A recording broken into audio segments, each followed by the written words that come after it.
Today is Tuesday, June 17th, and this is the wake-up call from WUSF. I'm Sky LeBron. It looks like a plan for New College to take over the USF Sarasota-Manatee campus is dead. You'll hear how USF trustees want to handle potential deals like this in the future, plus some low-key events if you're looking for something fun to do on a Tuesday. But first, let's hit the news headlines.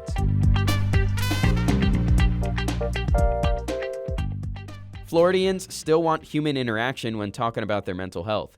A combined study from USF and FAU showed more than 80% of the respondents want that old-school human connection and don't trust AI with the issue. Here's USF professor Stephen Neely talking about why. They feel like there can be more of an emotional connection with another human, whereas the AI might be able to give me accurate information about what I'm experiencing, but it doesn't necessarily make me feel seen and heard and understood in a human level. But he says AI already made its way into healthcare, so people should start getting used to it.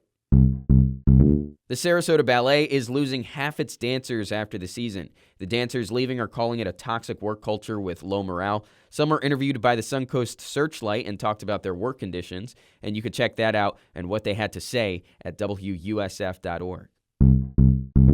USF Athletics is navigating a new rule to pay its student athletes directly.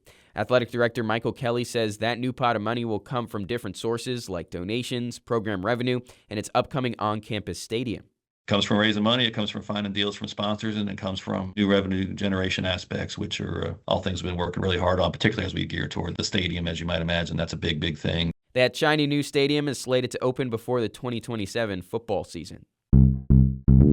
We have a state budget. Pop the champagne.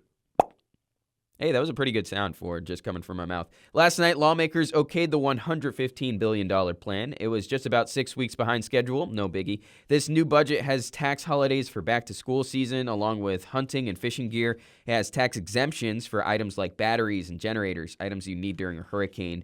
Governor Ron DeSantis just has to sign off on the plan. He'll most likely veto some things before giving it his final stamp of approval.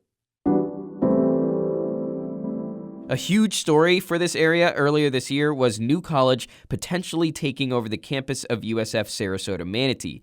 Most of that discussion was happening behind closed doors, and only after WUSF broke the story on documents that talked about the move did discussions start to become more public.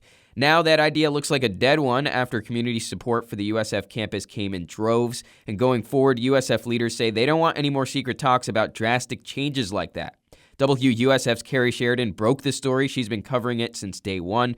Carrie, why should people care about how this whole ordeal went down, especially if they're not tied to the campus? Yeah, Sky, this is really about the power of politicians to set sweeping changes in motion, and it's about the power of the community to speak out and say, hey, we don't want this to happen. This university campus is important to us, to the students, the businesses, and the economy, and just the contributions of higher ed in this whole region. A campus board member, Ernie Withers, said at Friday's meeting that he did not want this behind-the-scenes maneuvering to happen again. It was a little to us as board members on being kind of kept in the dark.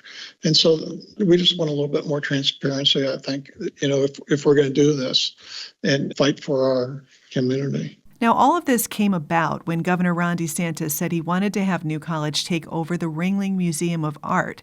And then adding the Sarasota campus of USF would have given New College 100 acres of land all along the bayfront here in Sarasota. New College is a small university of about 700 to 800 students, and it was taken over by conservative allies of Governor Ron DeSantis about 2 years ago.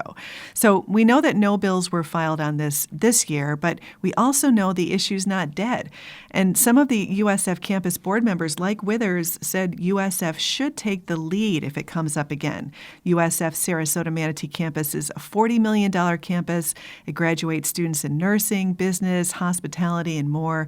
So it's really something that the community members here don't want to lose. That's WUSF's Carrie Sheridan, who's been on top of this story all the way. If you want to read more about this whole New College USF Sarasota-Manatee situation, you can right now at WUSF.org.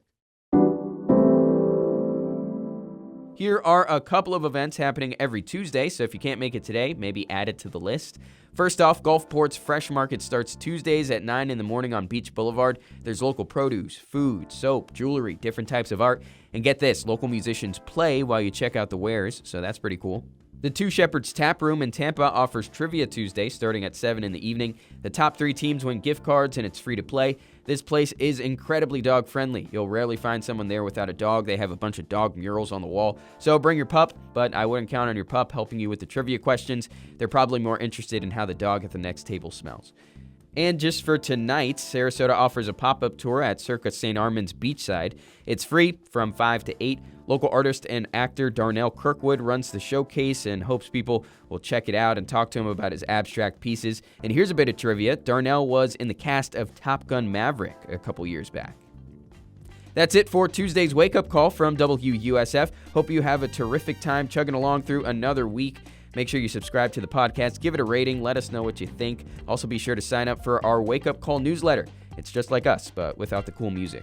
Sign up for all of that right now at WUSF.org, and see you Wednesday for another Wake Up Call.